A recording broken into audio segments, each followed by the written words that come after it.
megang tangan dia. Jadi pas pegang tangan gini nih, itu badan Om rasanya kayak kesetrum. Begini aku. Terus bener-bener sebadan. Kayak orang kesetrum listrik. Temen-temen aku tuh heran. Hila lu kenapa? Pada panik semuanya. Terus habis itu temen aku nih megang pundak aku. Dia ikut kesetrum juga. Jadi kayak nyamber gitu loh. Temen aku megang, temennya megang. Pokoknya kita berlima. Itu tuh semuanya kesetrum kayak rasanya begini aja. Dilepas satu udah kabur. Dari pos 4 sampai pos 5 itu nggak ada yang namanya, nggak ada sejam. Lari kita.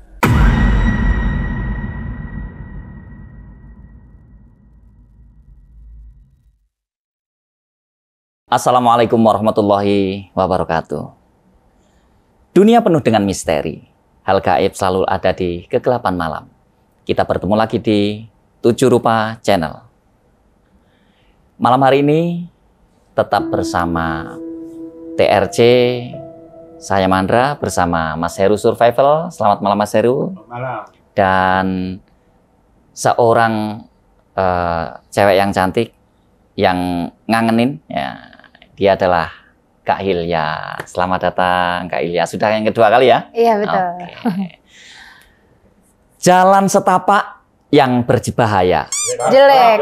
Kok jelek? Ini cakep lah. Ulangi. Jalan setapak yang berbahaya. Cakep. Nah gitu. Mendaki penuh batu padas. cakep. Bersama si cantik Kak Hilya, kita nikmati cerita Gunung Slamet 2019. Ya, Sobat TRC, tidak usah berlama-lama, marilah kita bersama-sama nikmati cerita Gunung Slamet. Oleh karena itu akan kita lempar ke Mas Heru Survival. Waduh, buset. Gimana nih kayak serasa ngelempar dari lahar gunung Merapi nih kayaknya. Oke, selamat malam Sobat TRC dimanapun kalian berada. Assalamualaikum warahmatullahi wabarakatuh. Salam lestari. Oke, kali ini gue kedatangan narasumber. Dan mungkin sekarang yang udah kedua kali. Seorang pendaki wanita yang sangat tangguh ya. Dan tadi udah ngobrol-ngobrol, dia lebih biasa kalau sekarang kalau mendaki gunung tuh tektok. Alasannya pasti nggak mau ribet dan nggak mau bermalam ya. Betul. Oke, jadi apa kabarnya? Baik, alhamdulillah baik. Gimana sekarang kegiatannya? Kegiatannya masih jadi budak korporat aja. Oh, budak Iya, korporat. benar. Selain mendaki gunung. Nah itu ngatur waktunya gimana? Ngatur waktunya ya harus bisa diatur, kan nggak boleh gitu. Hobi kita tuh pekerjaan kita Betul. menghalangi hobi, nggak bisa. Oh iya itu zaman kuliah banget tuh. Kuliah aja sampai mengganggu hobi. Bener, nggak boleh tinggalin. Oh gitu. Tapi weekend bisanya. Weekend bisanya. Kalau sekarang weekday juga bisa. Pokoknya intinya bisa satset lah. Sepupuan sama Ultraman mah nggak boleh lemah. Oke. Ini gue tertarik dengan pengalaman lo waktu mendaki gunung di Jawa Tengah. Kalau boleh dibilang tuh atapnya Jawa Tengah. Bener. Boleh tahu nggak kisi-kisinya seperti apa? 2019 itu mendaki ke Gunung Slamet via Bambangan. Itu kita sempat ditampakin satu pendaki yang kata orang base campnya itu tuh memang pendaki hilang sampai sekarang tuh nggak ditemuin. Itu di pos 4 Ya. sama Rantu. Oh, skip dulu. Gimana? Penasaran kan dengan ceritanya? Jangan lupa klik subscribe, like, comment, and share sebanyak-banyaknya. Siapin kopi pahit, cemilan, dan kembang 7 rupa. Jangan sampai kesurupan. Oke, saksikan cerita Hilya yang satu ini. Oke, Hilya, terima kasih udah datang ke 7 Rupa Channel. Iya, sama-sama Om. Jadi waktu itu lo naik ke Gunung Slamet itu tahun berapa? Kalau naik ke Gunung Slamet itu 2019. Jadi ini pendakian keberapa? Aduh, kalau dibilang pendakian keberapa kayak lupa. Oh, udah sering ya ke Slamet? Sempet, ya kalau dibilang sering sih nggak terlalu sering. Cuma emang gak ngitungin aja sih. Wih, jadi kira-kira udah berapa kali naik ke Gunung Slamet? Kurang lebih ya 6-7 kali lah. Oh, via mana aja tuh? Itu dari via Baturaden itu sekali. Via Guci itu sekali. Selebihnya via Bambangan. Karena lebih sering bawa tamu, bawa orang kayak gitu. Oh, lu buka open trip atau gimana? Iya dulu pada kalanya itu memang sering buka open trip. Jadi sekarang masih? Sekarang udah enggak. Oh, udah enggak? Karena Kan- udah kerja? Udah kerja jadinya Oh. udah punya kesibukan. Jadi ini apa yang paling ini 2019 itu ya? 2019 yang merasa aneh sih, bener. Yang via Bambangan? Via Oke, Bambangan. ya lanjut. Jadi 2019 itu kita tuh ngerencanain naik gunung tuh berlima. Hmm. 4 laki-laki dan saya ini sendiri perempuan. Emang sering sih dari dulu tuh kayak naik gunung cuma cewek sendiri gitu kan. Emang sering kayak gitu.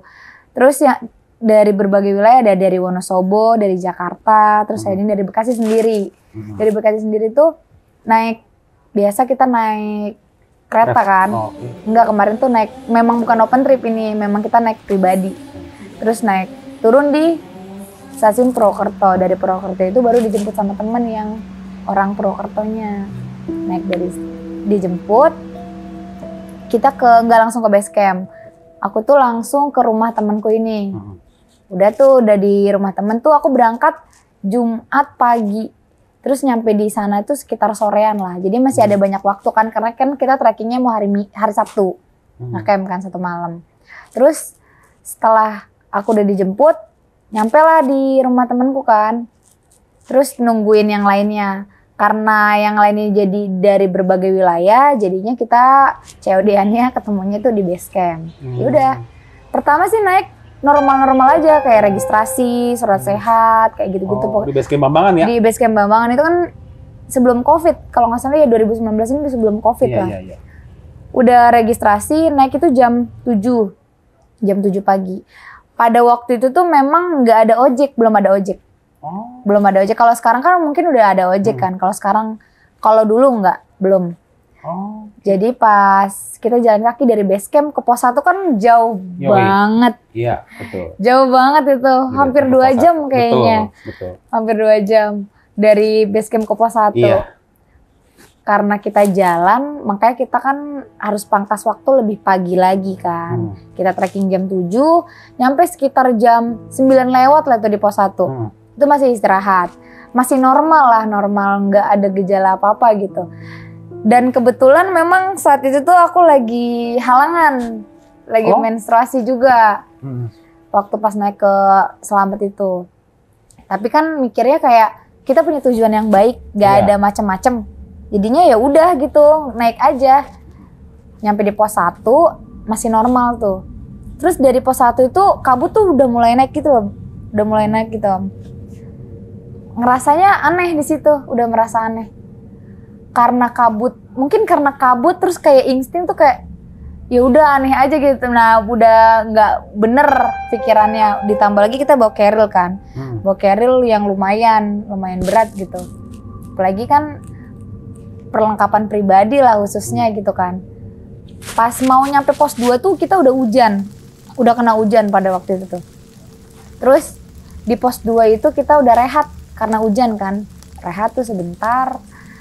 Aku nih ngelihat satu daun ya, bukan pohon tapi daun di satu pohon itu dia tuh kayak daun itu tuh gerak sendirinya beda. Coba gerak kayak gitu. Bilang sama temanku, lu coba dah lihat itu daun itu kayak aneh gitu kan.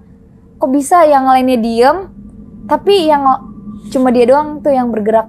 Bergeraknya itu bener-bener kayak ada yang ngegerakin gitu loh.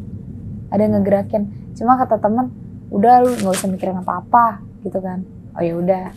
Jadi mungkin cuma perasaan aja kali kan ya. Udah cukup lama tuh rehat di pos 2. Sekitar jam setengah 11-an lah, setengah 11-an siang kita jalan lagi.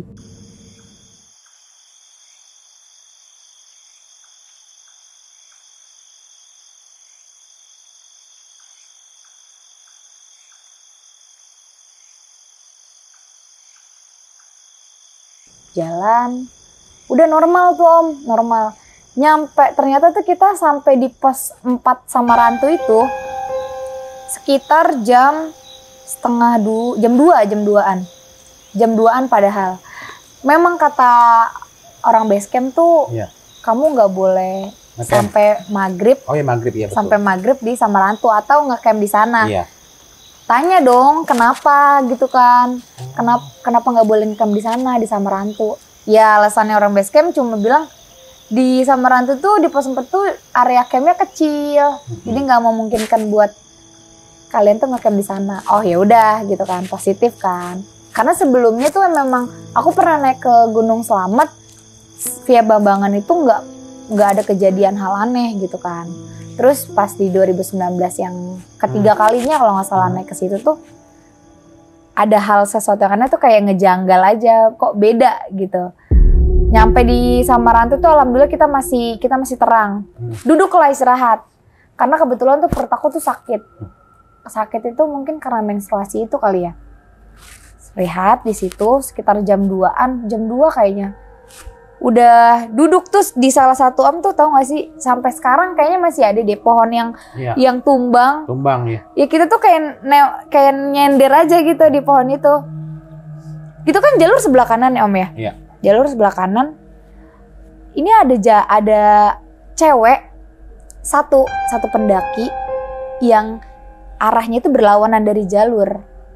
Jadi dia tuh di sebelah kirinya, tepat di belakang aku. Jadi kita tuh duduk berdampingan gitu Om. Nyender berdampingan, aku tuh paling pojok teman-teman gitu. Udah nih kita berdampingan gitu. Ada satu pendaki perempuan pakai kerudung tuh aku inget banget warna coklat. Terus dia tuh tapi anehnya tuh badannya tuh kayak kumuh. Badannya tuh kayak kotor. Kotor, bajunya tuh kotor. Bajunya kotor, celananya kotor. Tapi aku mikirnya, oh pendaki mah sekarang emang kotor aja gitu kan. Mungkin dan aku juga berpikir, oh tadi kita kena hujan. Iya. Tapi mikirnya kok ini kok kayak sama baju-bajunya sama kerudung-kerudung kayak kotor aja gitu, aneh. Dia dari lawan jalur kan, itu bukan jalur sebenarnya. Bener-bener, ya bukan jalur. Aku anehnya gitu. Dia nyampe nih, diem. Cuma kerjaan dia tuh cuma nunduk doang. Terus aku tanya dong, namanya juga pendaki kan. Biasa lah, tanya nih sama dia, Kak maaf namanya siapa? Dia ngangguk doang, cuma gini doang udah. Terus habis itu aku tanya lagi, kakak dari mana? Diem gini aja. Terus aku tanya lagi, kakak aku pegang kan? Kak maaf, kakak tuh sebenarnya dari mana? Rombongannya mana? Itu cuma nunjuk tangan doang begini. Kayak gitu doang, nunjuk doang. Dan yang tadinya begini tuh dia tiba-tiba begini. Tapi matanya tuh kayak tatapannya kosong. Aku kan kayak ngerasa, ini kok orang aneh. Gitu kan. Terus temanku begini, ya udah jangan diladenin. Dia capek kali, capek gitu kan. Oh ya udah. Diam tuh. Dia diam di samping aku. Kau udah makan belum? Aku tanya. Gitu kan. Dia diam aja nggak ngomong.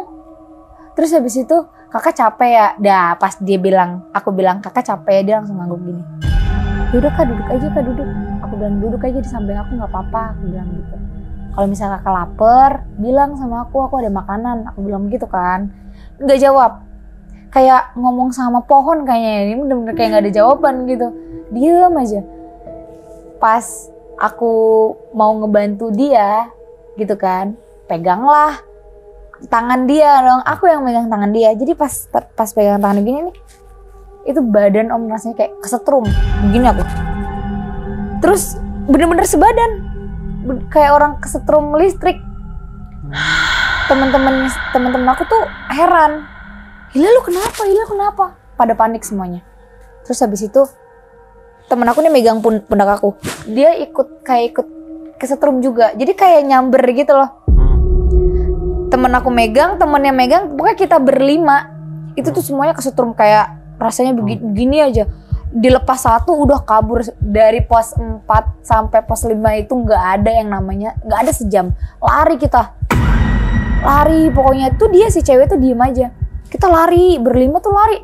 Bener-bener gak istirahat sama sekali. Karena kan ngerasa kayak takut kok aneh. Kayak gitu kan. Udah nyampe di pos 5, Anehnya pas di pos 5 itu padahal masih sekitar jam 4-an lah. Jam 4 sore lah. Tapi kok kayak udah gelap banget. Gelap banget. Di pos 5 itu benar-benar gelap banget. Jadi di pos 5 kan memang direkomendasiin buat ngecamp kan di sana. Akhirnya kita buka tenda. Mikirnya itu gelap karena oh mungkin mendung atau gimana gitu kan. Jadi bener-bener udah nggak ada insting buat hal-hal aneh lagi. Udah tuh buka tenda, kita prepare, di pos 5 juga kan ada air. Ya. Tapi memang agak turun turun gitu kan, iya. agak turun ke bawah. Pas banget Om, jadi di atas, pokoknya di teras sharing yang paling bawah aku tuh buka tenda itu yang bener-bener mau ngambil air. Iya. Pas banget di situ. Di depan tendaku tuh ada satu pohon. Ada satu pohon. Terus habis itu udah kita buka tenda, prepare, udah juga mau prepare buat masak juga kan. Temen ini ngajak aku buat ngambil air kan ke bawah. Gila ayo ikut ngambil air gitu kan. Ayo udah ayo. Akhirnya aku ikut dong. Itu masih terang, sekitar masih setengah 6-an lah mau menjelang maghrib. Aku lupa kalau misalnya seharusnya sore itu tuh memang aku tuh nggak boleh, karena aku lagi menstruasi gitu kan, nggak boleh keluar tenda lah ibaratnya gitu. Tapi ya udah dirawin aja gitu. Akhirnya kita berdua nih, aku sama temanku ngambil air. Pas ngambil air di posisi kan emang itu habis hujan, jadi licin kan. Iya. Sempet jatuh aku pas turun ke bawah tuh. Sempet jatuh dibantu sama temanku. Tapi herannya jatuhnya ini nih nggak masuk akal kalau menurut aku sama temanku ya. Jadi jatuhnya nih kepleset. Cuma kepleset kayak ditarik ke bawah Om. Dia tuh jadi ngelihat, "Gila lu kenapa?" Kayak bener-bener kayak perosotan gitu loh.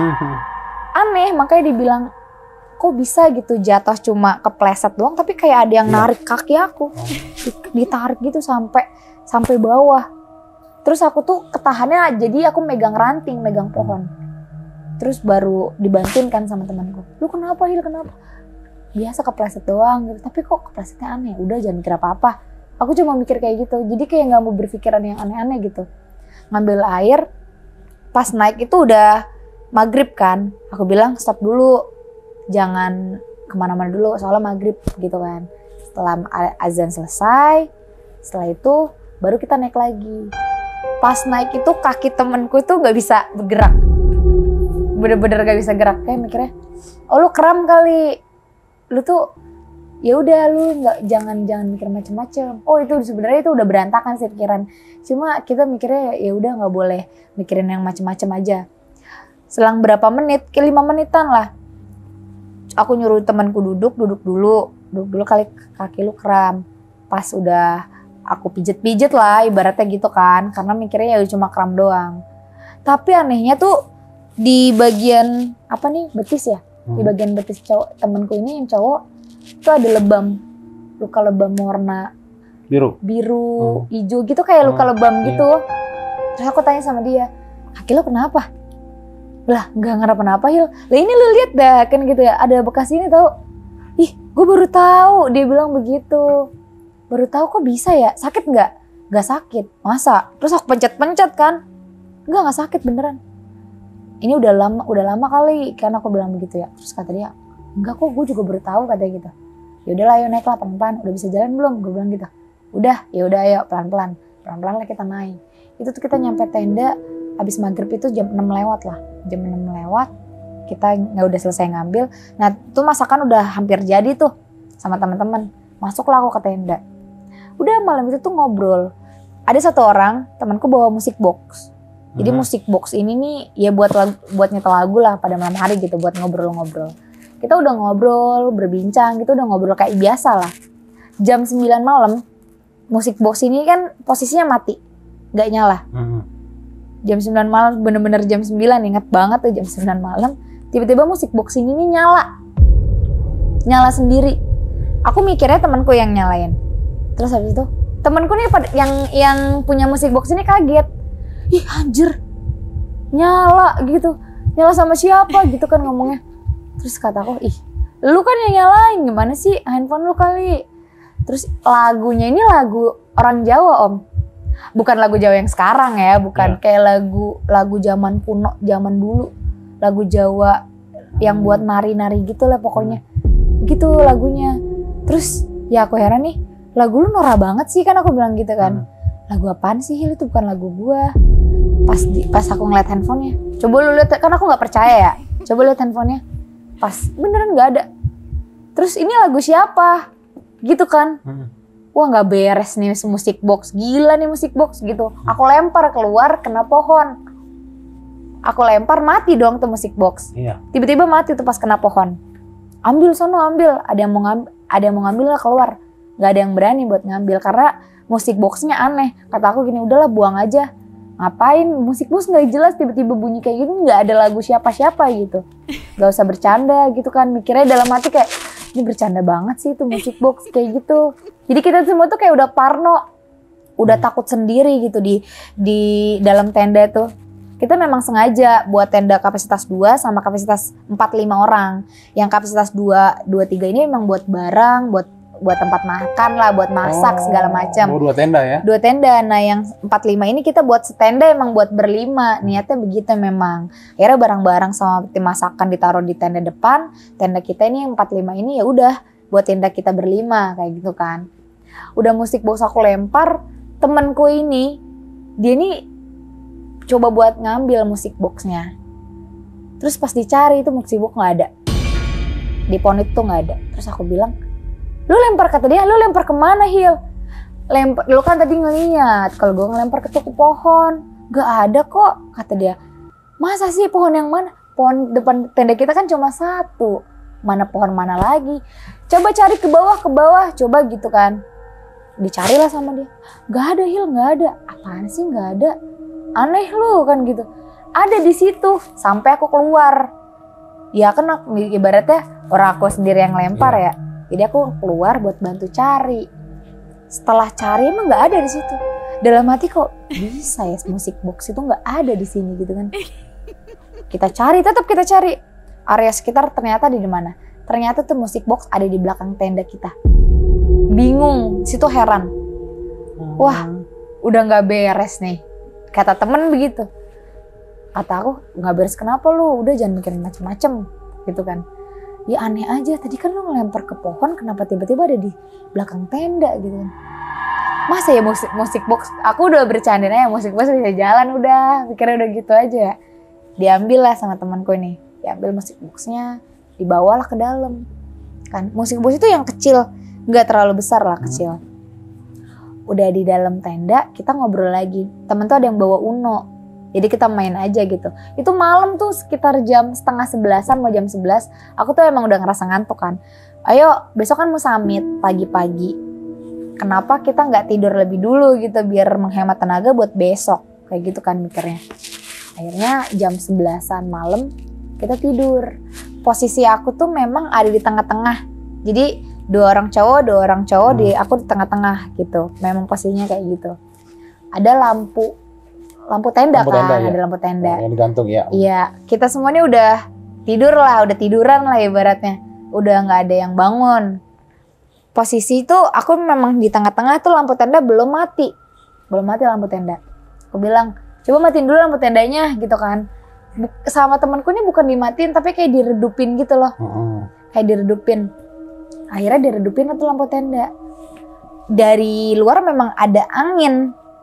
Kayak angin tuh emang kenceng gitu kan. Cuma angin kenceng nggak mungkin kan kalau misalnya masuk ke dalam tenda bisa ngegoyangin lampu tenda. Jadi lampu tenda ini di dalam tenda tuh kayak gerak gitu loh Om. Gerak begitu. Gerak aja. Terus aku mikirnya oh mungkin angin. Nah kebetulan aku pengen kebelat buang air kecil kan. Minta anterin nih sama teman. Terus aku minta kopi. Jadi kalau aku tuh kalau mens di gunung tuh selalu kalau misalnya kayak buang air kecil itu selalu aku taburin kopi. Katanya kopi itu ya nggak bikin bau anyer kayak gitu kan. Jadi aku cari kopi kan. Kemarin tuh ketemu kopi Good Day, bukan kopi hitam. Biasanya tuh kopi hitam Om, yang tanpa gula. Jadi yang aku ambil seadanya aja. Pas aku tuh pipis di samping tenda ini di kapasitas 2. Di situ pipisnya. Udah selesai pipis tuh udah bangun nih. Pas bangun itu Om, aku tuh teriak sejadi-jadinya. Pas selesai setelah aku buang air kecil, bangun berdiri gini. Langsung astagfirullahaladzim kayak gitu teriak. Terus habis itu langsung nutup mata. Kata temen, kenapa lu Hil gitu kan. Merem aja aku karena aku takut. Pas banget Om, ada kali segini nih Om posisinya. Itu ada gambar cuma kepala doang. Itu Masya Allah serem banget Om. Kepala doang di situ. Jarak 10 jengkal dari bener-bener 10 jengkal nih. Makanya aku terak sejadi-jadinya. Lari aku ke dalam tenda, udah tiduran. Habis itu pada tanya teman-teman, kenapa? Aku nggak mau cerita di situ.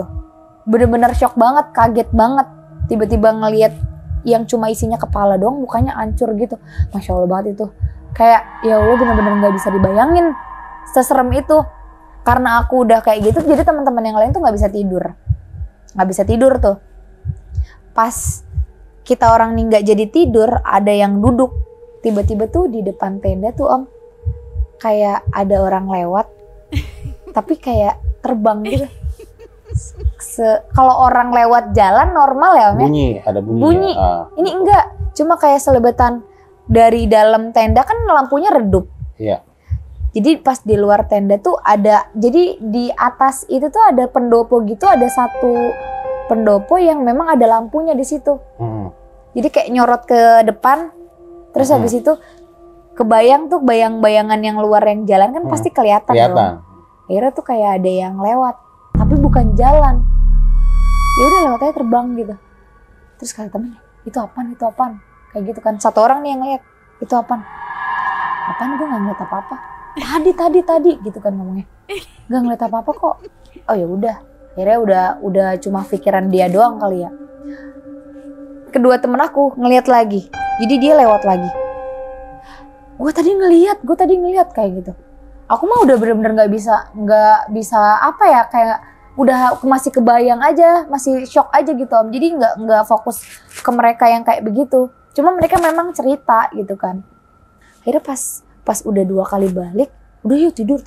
Akhirnya tidur tuh sekitar jam 12-an malam tuh baru kita tidur. Tidur pun itu aku rasa memang teman-teman ini nggak ada yang bisa tidur. Ngerasanya gitu. Jadi, tapi memang posisi kita tuh emang tiduran gitu. Besok paginya sekitar jam 3 pagi, setengah 4-an lah. Setengah 4 kita prepare. Ada yang bangunin kan, ayo Hilya mau summit nggak? Tadinya niat hati tuh memang nggak mau summit Om. Cuma kayak masa di tenda sendirian gitu kan. Kebetulan 4 orang temanku ini memang belum pernah keselamat gitu kan. Jadinya mereka ya haruslah gue ke puncak gitu kan. Ya udah akhirnya ikutlah sama mereka karena aku nggak mau sendirian. Terus aku nggak enak kalau misalnya kayak minta temenin sama 1 orang atau 2 orang gitu yang memang niatnya mereka pengen ke puncak tapi malah nggak jadi ke puncak gara-gara aku. Jadinya aku ngalah aja gitu. Lebih baik aku ikut aja ke puncak. Jam 4 pagi tuh kita udah ready buat naik, ready ke puncak. Dari pos 5 itu ke puncak itu kurang lebih kemarin tuh 3-4 jam lah. Normalnya segitu. Itu udah posisinya aku di pos Pelawangan, pos 9. 9 Pelawangan. Itu udah matahari itu udah naik ke atas. Selama summit itu memang aku posisinya di tengah-tengah. Itu nggak dibolehin buat di belakang gitu kan. Memang sebelumnya kayak dari pos 1 sampai ke Samarantu itu memang aku di belakang terus. Tapi pas mau summit itu aku diam di tengah gitu sama temen. Udah lu tengah aja Hil katanya. Oh ya udah, gue di tengah. Selama summit itu cuma ngerasa berat aja sih Om ke kaki. Karena mungkin aku capek kan kalau orang lagi menstruasi itu capeknya double ya. Bener-bener apalagi kita kegiatan trekking. Jadi tuh akhirnya nggak ada kejanggalan yang aneh selama naik ke puncak. Cuma memang rasanya berat hati, berat kaki, udah semuanya udah perasaan udah nggak enak banget. Tapi emang udah dihirauin kayak udah jangan mikirin macem-macem kayak gitu. Sempet kapok sih naik gunung ketika lagi menstruasi, sempet kapok gara-gara itu. Cuma ya udah gitu, cuma dijadiin pelajaran doang. Udah nyampe di puncak itu sekitar jam 8, kurang lebih jam 8 pagi. Nyampe di puncak, selesai foto segala macam, barulah kita prepare turun. Nah pas prepare turun itu yang tadinya cerah banget, pas kita mau turun tuh kabut langsung naik semua Om. Kabut langsung naik, kayak bener-bener disambut sama kabut tuh pas mau turun. Karena kan jarak pandang di Selambat itu kalau ada kabut itu lumayan jauh ya Om ya. Posisinya kan emang udah kebuka. Terus yang summit itu bukan cuma kita doang, ada beberapa orang yang pada waktu itu tuh memang naik gitu. Iya, dari berbagai jalur ya. Dari berbagai jalur. Kita udah turun, terus ada satu kayak batu gede tuh di jalur yang mau turun. Kita istirahat di situ tuh. Nah batunya itu tuh lumayan besar, yang mikirnya nggak yang pengen runtuh atau pengen jatuh ya. Jadi kayak ya udah istirahat di situ aja lah. Pas istirahat, ternyata batu itu tuh kayak goyang gitu loh Om. Tapi goyang nggak pengen jatuh. Iya. Kenapa aku bilang goyang nggak pengen jatuh? Dia tuh gerak, cuma nggak jatuh ke kita. Alhamdulillahnya gitu. Terus habis itu kata temen, oh minggir udah minggir. Pas minggir, bukan batu itu sih, batu di sampingnya yang lumayan kecil tuh langsung jatuh sendiri. Tiba-tiba tuh.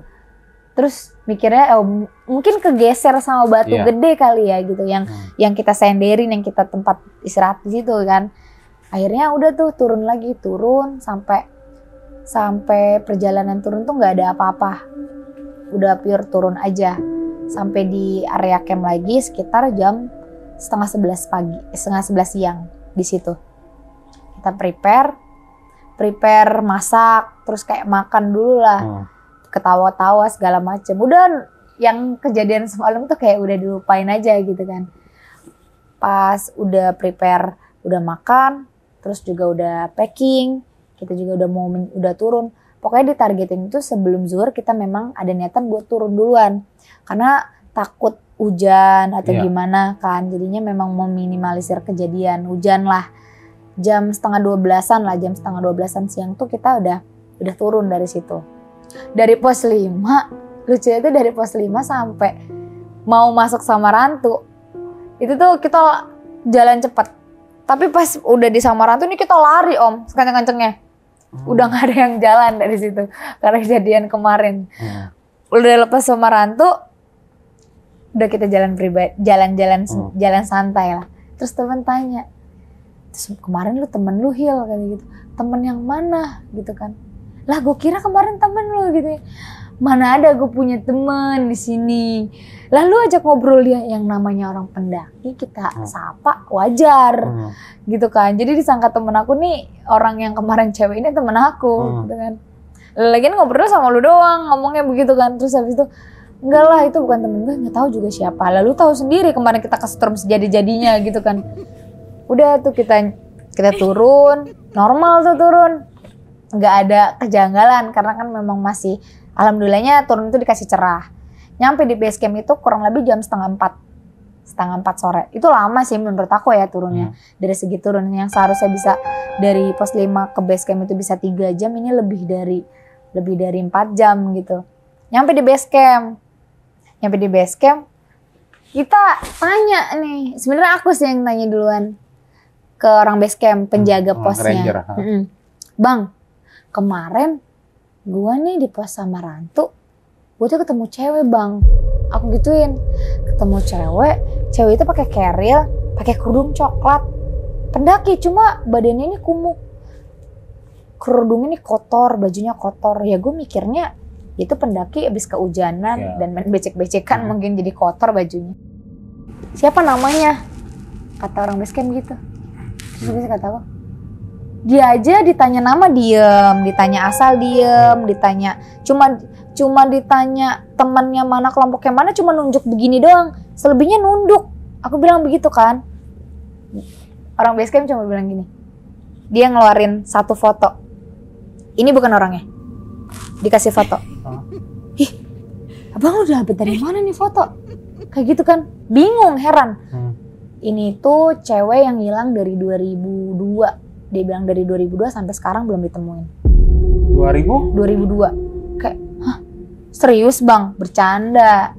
Kan orang bilang gitu ya, bercanda lu bang, jangan gitu. Beneran. Ini namanya itu Syifa. Jadi si Syifa itu memang berangkat, kata dia tuh orang Cirebon. Si Syifa ini orang Cirebon, dia tuh berangkat sama temannya itu bertujuh. Jadi orang base camp ini cerita nih, bertujuh. Terus habis itu pas mereka itu udah kita bilangin jangan ngecamp di Samarantu. Ternyata mereka tuh ngecamp di Samarantu pada kala itu. Nah habis itu ya kan namanya 2002 mungkin belum ada base camp kayak sekarang ya. Jadi masih, tapi orang itu memang tahu kejadiannya gitu, yang mereka yang si kelompok Siva ini naik bertujuh itu. Terus orang basecamp ini bilang kalau misalnya pas menjelang maghrib, Siva ini mau buang air kecil. Setelah buang air kecil tuh sendirian katanya. Setelah dari buang air kecil itu dia nggak balik lagi, dan disar sama warga lokal ranger di sana memang nggak ketemu sampai sekarang, dia bilang begitu. Sampai tahun 2019 itu nggak ketemu. Temen-temen tuh yang tahu wujudnya, mereka juga melihat tuh sampai pak geleng-geleng gitu. Terus ada satu orang yang memang kayak suka bercanda gitu kan. Tapi kok setan kok napak ya begitu? Setan kok bisa, hantu tuh kok bisa napak gitu? Ya kita kan nggak tahu, namanya jin dan sebangsanya kan bisa berwujud manusia gitu kan. Mikirnya mungkin ya itu cuma yang menyerupai gitu, nggak mikir itu tuh orangnya. Terus si orang basecampnya nanya, dia ada kirim pesan atau ngomong apa nggak ya sama kalian gitu. Terus cuma geleng-geleng aja. Memang kan pas aku pegang tangannya itu kita udah kesetrum, kita udah lari gitu, nggak ada yang mau tahu lagi tentang tuh cewek. Aku cuma bilang begitu sih sama orang basecamp, nggak bang, kita nggak ada yang ngomong. Orang dia diajak ngobrol cuma diem aja, cuma nunduk aja, nggak ada. Tapi memang mukanya tuh pucet gitu kan, dan dia tuh keluar bukan dari jalur, bukan jalur semestinya. Jadi kayak sebenarnya udah dari awal udah curiga, cuma mikirnya nggak usah macam-macam kayak gitu.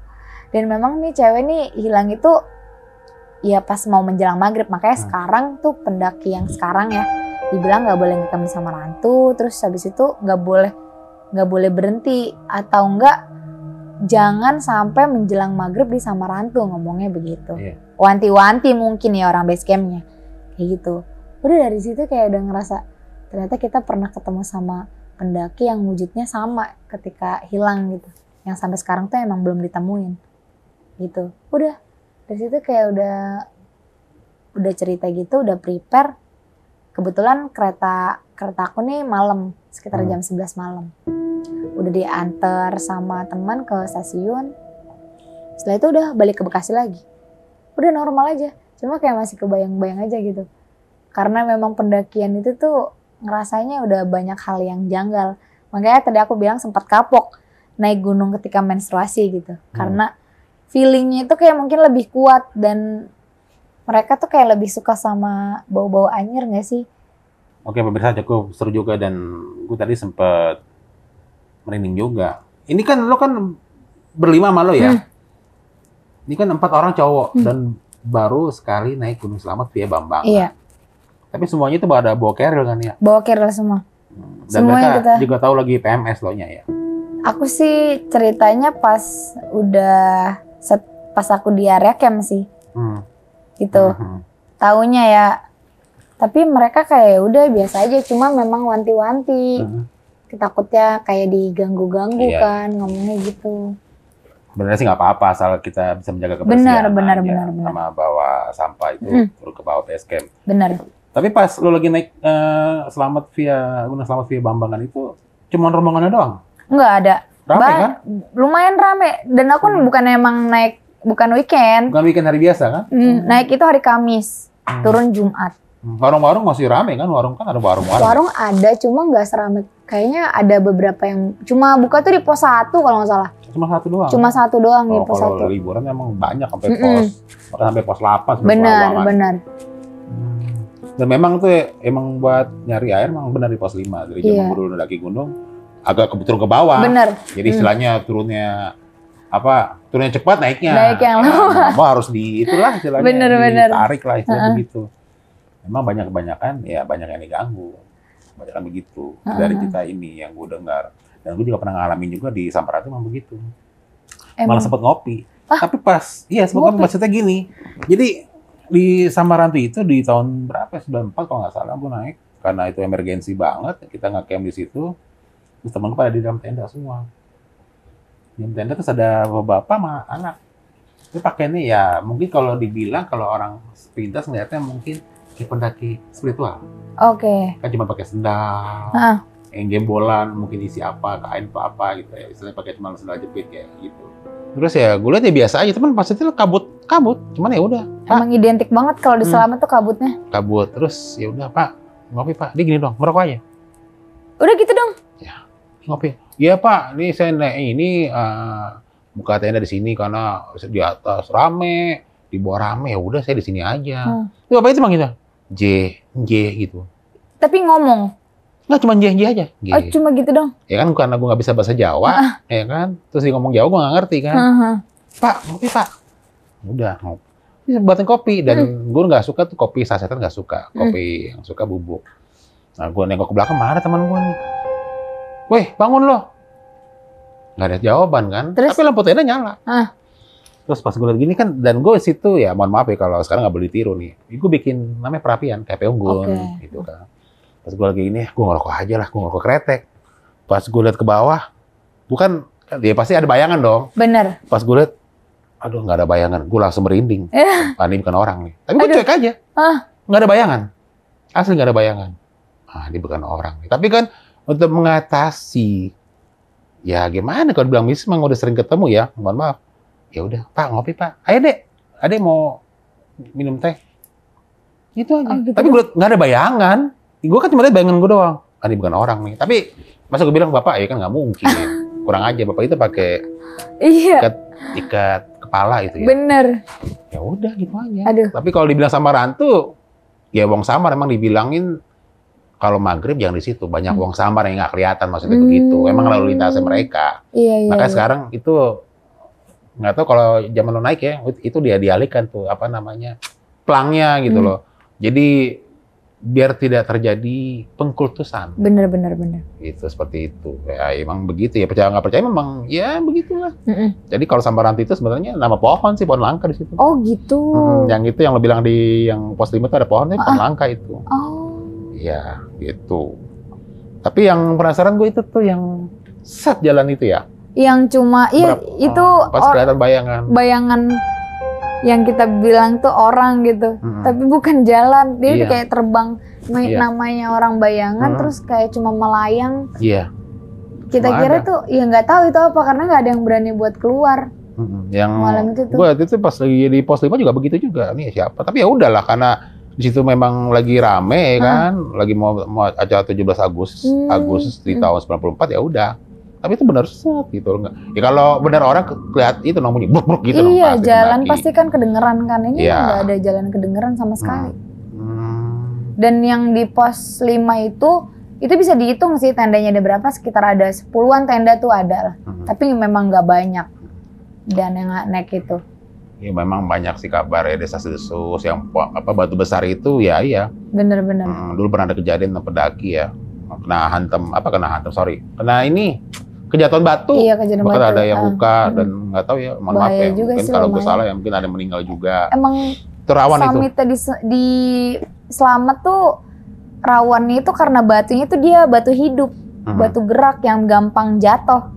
Itu bahaya sih kalau misalnya tiba-tiba dia jatuh terus ada pendaki yang lagi mau naik gitu kan. Tapi emang bener yang lo bilang, yang lo lempar kotak box itu, kan lemparnya ke sana-sana dong. Iya, ya itu sempet bingung. Karena kan aku kan paling sebel ya sama kayak diisengin kayak gitu kan. Emang merasa cuma jangan sampai nunjukin apa sih gitu kan. Itu bener-bener aku lempar tiba-tiba ada di belakang tenda kok bisa gitu. Betul. Itu karena waktu gue sebelum tidur sama teman gue itu bilang gini, jangan ada yang tidur. Kita serah mau aktivitas apa gitu ya. Enggak boleh tidur malah. Ya namanya di pos 4 ya, maksudnya kita melek aja ada tidur. Maksudnya begini, jangan sampai pikiran kosong, terserah lo deh. Belum mau sholat, mau salawat, mau apapun, mau masak, terserah. Jadi situ memang banyak anak kecil situ.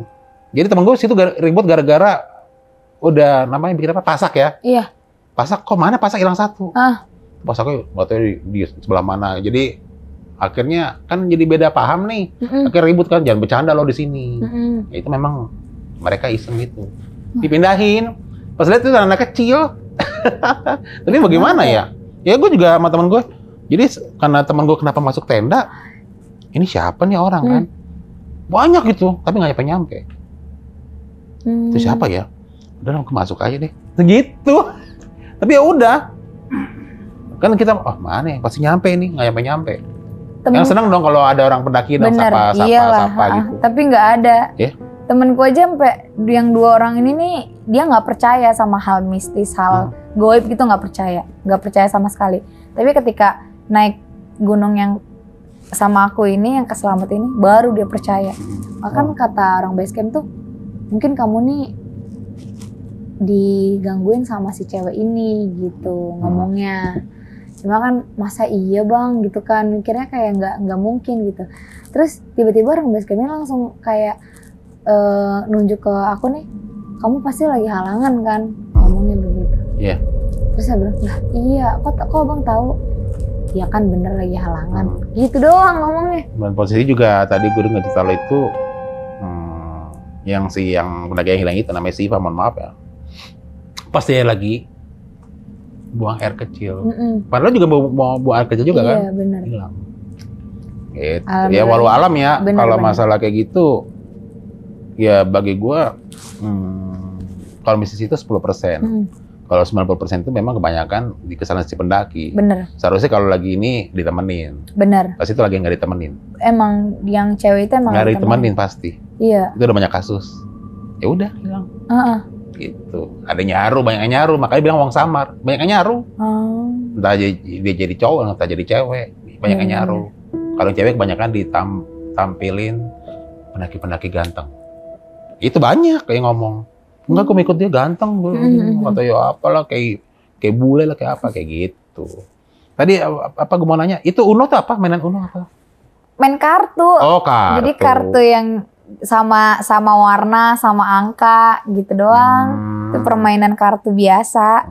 Yang buat iseng-iseng aja gitu bawa. Temen ada yang bawa biar nggak gabut lah gitu kan di dalam tenda. Setelah pendakian, aktivitas seperti biasa, pernah dimimpin nggak?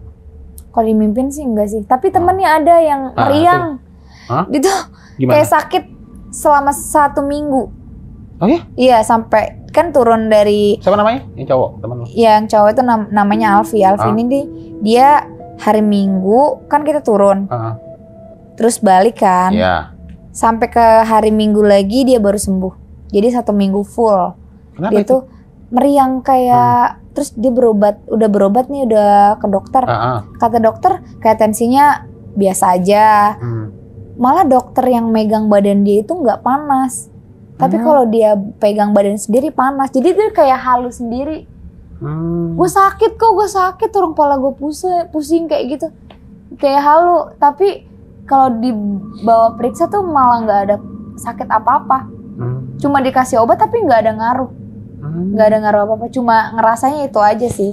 Dia tuh sampai cerita, gila gue kok bisa sakitnya meriang gini ya. Jadi yang dia rasain itu cuma ngerasain sendiri. Bahkan orang tuanya pun kayak megang badannya nggak ada badan panas, nggak ada gitu. Tapi kalau dia ngaca nih, dia tuh kayak orang sakit pucet, kayak gitu. Itu doang sih. Terus aku tanya, kalau dimimpin nggak atau apa gitu, kejadian apa? Nggak ada sih. Tapi emang badan gue nih sebadan ini kayak panas gitu ya. Gitu doang. Dia doang sih yang ngerasain yang beda gitu. Pas banget tepat di hari Minggu malam jam abis maghrib lah. Abis maghriban itu dia ngerasa badannya enakan, kayak sembuh total gitu. Itu kejanggalan yang aneh setelah pendakian ya. Cuma selebihnya nggak ada lagi sih. Karena aku juga kayak ngerasanya juga aman-aman aja. Intinya mah kalau aku turun dari gunung ketika pas lagi menstruasi itu jangan sampai malam. Iya. Jangan sampai malam turun. Intinya sih kayak gitu, harus nyampe base camp tuh sebelum maghrib. Terima kasih Kak Ilya, Mas Heru Survival. Badan lelah, muka jadi pucat. Cakep. Jamunya minum kopi anget. Cakep. Pendakian 2019 di Gunung Slamet. Full ceritanya serem banget. Baik Sobat TRC, saya akan mencoba bertanya-tanya ke Kak Ilya, karena ada yang serem yang ingin saya tanyakan. Kak Ilya, tadi terima kasih sudah cerita Gunung Slamet 2019, ada banyak titik yang membuat saya deg-degan dan merinding. Antara lain tadi di pos 4 Samarantu ya. Menurut legenda dari masyarakat, mungkin asal Samarantu itu memang dari kebiasaan-kebiasaan rakyat yang menamakan jadi Samarantu. Mungkin apa hantu yang samar di situ kan, itu kan suka membo-membo kalau orang Jawa itu. Di situ Kak Ilya dan rekan itu ketemu dengan sesosok yang ditanyain akhirnya bersentuhan langsung terus menyebabkan seperti tersetrum. Kalau secara manusiawi kan nggak mungkin Kak Ilya ya? Nggak mungkin, nggak masuk akal sih. Iya, apalagi sampai estafet kan, Iya, strum satu, estafet. strum yang lain. Kira-kira kalau secara logika akal kita itu ada nggak apa namanya itu unsur-unsur, siapa tahu ada kabel yang ada di situ yang dipasang untuk penerangan, terus sesosok itu menyerupai di situ akhirnya bersentuhan dengan Kak Ilya, atau penjelasan apa kira-kira yang bisa apa namanya itu yang dirasakan Kak Ilya saat itu? Kalau dibilang masuk akal sih nggak masuk akal ya.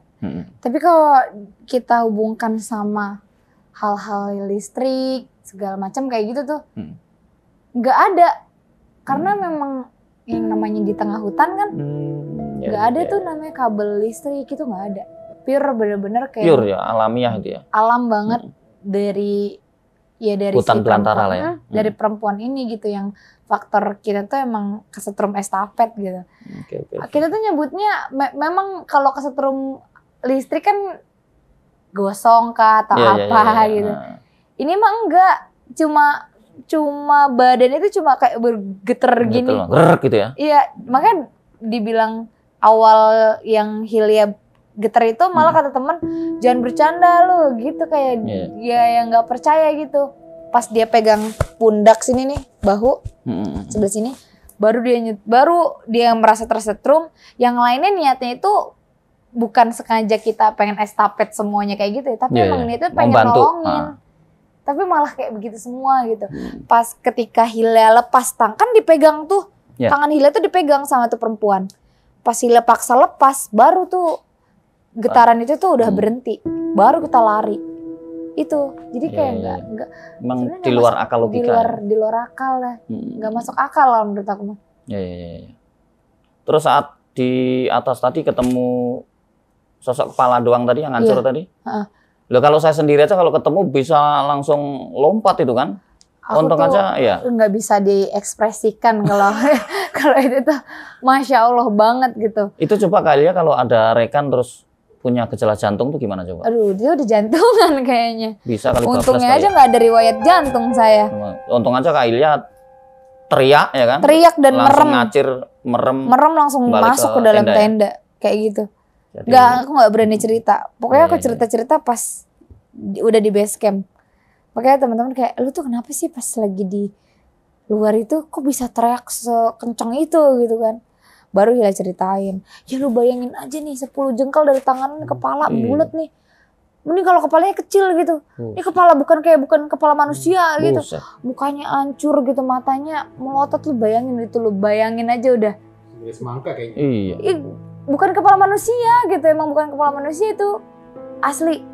Dan nggak ada wujudnya, badannya, kakinya nggak ada, cuma tok kepala doang. Itu kelihatan mata. Iya, lengkap sak wajah itu ya? Mata itu kayak matanya tuh gede banget, itu warna merah. Terus rusak tuh ada kelihatan darah-darah atau gimana? Pokoknya nggak bisa diekspresikan, nggak bisa diceritakan dengan kata-kata itu. Masya Allah sekali itu, kayak aduh. Udah itu adu-adu aja. Orang kalau nggak punya ini mungkin langsung yang heran itu kok bisa kali ya? Bukan, kayaknya sudah pingsan ya. Kayak udah pingsan gitu.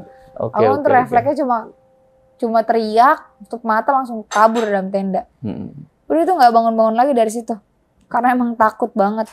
Oke, thank you Kak Ilya. Mas Heru, betulnya seberapa bahaya dan tantangannya seberapa sih untuk kita pendaki khususnya pemula ini kalau mau berjalan ke sana?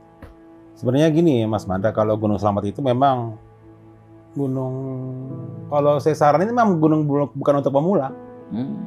Jadi kalau misalnya kita mau naik gunung di Jawa Tengah untuk pemula itu Gunung Prau dulu, Gunung Andong. Ini Gunung Slamet tuh untuk kategori untuk pendaki gunung yang sudah berpengalaman. Gitu loh. Karena mendaki Gunung Slamet itu kan tergantung dari trek mana yang kita naik kan. Ada saya pernah dari Baturaden, Bambangan, terus Guci. Yang Guci saya gagal muncak karena kena badai. Terus lebihnya ada berapa kali naik itu ya. Dan sekarang udah banyak jalur baru. Ada Cemara Sakti. Terus ada lagi mana ya? Adipa Jaya dari Pemalang. Dan gunung yang paling, jalur paling enak emang Bambangan. Apalagi udah lihat di YouTube ada banyak warung. Di zaman saya itu dulu belum ada warung. Dan dulu kita kalau mendaki Gunung Slamet harus izin dengan kuncen. Kalau sekarang Ranger, ada Simaksi, harus bayar online dan segala macam. Nah di Gunung Slamet itu titik rawannya ialah pas di Pelawangan, pos 9. Nah itu harus hati-hati menitinya. Karena baik yang terutama yang baru turun nih, orang turun dari gunung pasti gitu lah. Itu bahaya tuh batu-batu. Nah itu batu-batu itu bahaya buat yang pendaki mau naik ke puncak. Itu batunya gede, kalau kantem pala udah banyak. Saya lihat di YouTube kejadiannya. Pecah ininya, banyak yang. Terus tadi yang katanya Kak Ilya itu pengalamannya ada batu yang hidup itu maksudnya secara alamiah dia hidup di mana itu tempat tekstur tanah yang bergerak atau bagaimana? Atau secara goib itu? Kalau menurut legendanya ya, Gunung Slamet itu dulu namanya Gunung Gora. Dulu namanya situ ada kerajaan Galuh Purwa. Gitu. Dan dipercaya konon kan cerita dari masyarakat setempat. Itu tempat bertapanya apa dulu Resi atau siapa gitu. Kan konon, kan legenda, mitos. Kan kita untuk bukti otentiknya kita belum paham gitu. Gitu. Ya istilahnya kalau mungkin yang mata batin peka itu ada yang ini biasa pertapa lah gitu. Itu kalau kita nih misalnya nih, lo jangan deket-deket gua, kesempitan nih geseran dikit gitu. Gitu. Sebenarnya sih kalau dibilang sama kayak di Gunung Arjuna tuh dibilangnya puncak Ogal Agil. Jadi kalau kita diri di atas kayak bergoyang, bukan gempa. Jadi kalau saya tanya sama Kuncen, ini maksudnya apa? Kok goyang Ogal Agil? Oh begini Mas, itu hanya apa ya kalau kiasan atau maksudnya gini. Kalau Mas punya pendirian tetap, Mbak punya pendirian tetap, itu tidak akan goyah di terpa angin. Jadi kalau hati kita mantap dan nggak galau ya biasa aja nggak goyang gitu. Jadi bukannya Ogal Agil wah nih ini bukan karena makhluk gaib gitu, karena hati kita juga. Hati bersih, tidak mengganggu lingkungan, nggak goyang, menghargai kearifan lokal, di situ juga menerima. Seperti itu aja. Oke. Selanjutnya kita mengenal tadi sepertinya di tiap-tiap tempat, terutama pegunungan itu hampir ditemui Mas ya, kabut. Ya kan? Mas Heru sering bilang kabut itu seolah-olah menjadi portal gaib atau portal dimension kan gitu kan. Jadi gimana di Slamet itu? Apa memang kalau di Gunung Rinjani itu kan? Kalau ini kan kabutnya pekat terus memberikan nuansa yang mistis luar biasa. Di Slamet gimana Mas? Sama, semua gunung sama. Jam 12 siang sampai jam 1. Kemudian jam 3 ya. Habis pada asar sampai jam 4 sore, kemudian jam 5 sampai jam 6. Itu portal. Jadi kabut. Ini bentuknya kabut tebel. Tapi kalau mata batin peka itu orang. Jadi makanya kalau dibilang sama pendaki gunung ya, yang apalagi sudah mempelajari mendaki gunung ya, bukan yang mau dukun nih. Ya begitu ada kabut tuh diem aja. Ya selawatan terserah lah, mau ngerokok, mau ngopi, diem aja. Kan ada lagunya badai pasti berlalu. Karena kenapa ya? Kita aja nggak bisa ngelihat. Betul. Kita ya lo terobos, terus tiba-tiba hilang. Sebenarnya bukan hilang, jatuh ke jurang. Nggak ada yang tahu di mana tuh jurang. Bukan diumpetin makhluk halus, bukan. Tapi yang pernah saya lihat dan beberapa teman lihat itu kabutnya tuh kayak lorong gitu, kayak gimana ya kalau dilihat orang ya? Banyak orang kayak, wah ayo ikut gitu. Kan makanya kalau di gunung itu kan ya kita harus fokus, makanan yang cukup. Kita diduplikat Mas. Ada manggil nama, siapa tahu diserupai di jalan set, ya kan? Gitu. Karena banyak juga kan yang hilang gara-gara itu. Jadi bukan karena makhluk halus, karena ya itu banyak, ya itu kan itulah cobaan.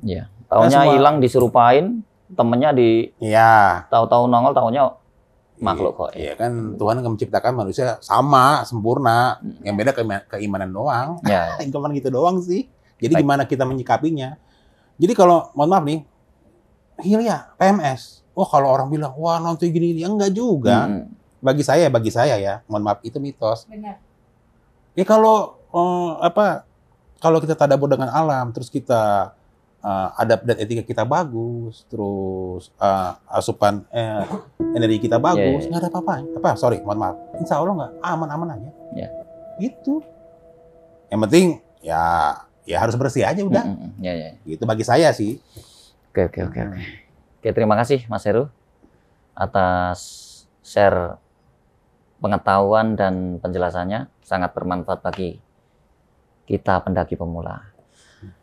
Baik, Sobat TRC, itu tadi penjelasan dari Kak Ilya dan Mas Heru Survival terkait bagaimana kondisi mistis dan misteri di Gunung Slamet 2019 serta ilmu-ilmu dan pengalaman yang diberikan oleh Mas Heru Survival, baik di Slamet maupun di pendakian-pendakian di gunung-gunung yang lain. Terima kasih sudah nonton terus video di 7 Rupa Channel. Jangan lupa subscribe, like, dan komen, serta ikuti terus video-video TRC di sesi berikutnya. Terima kasih dari tim TRC. Wassalamualaikum warahmatullahi wabarakatuh. Waalaikumsalam warahmatullahi Salam wabarakatuh. Rahayu. Lingsir wengi peteng mrambat bawana, cahya rembulan kemulan mega, angin semilir pedhot tansah rineksa, anggukah angen kang lelana.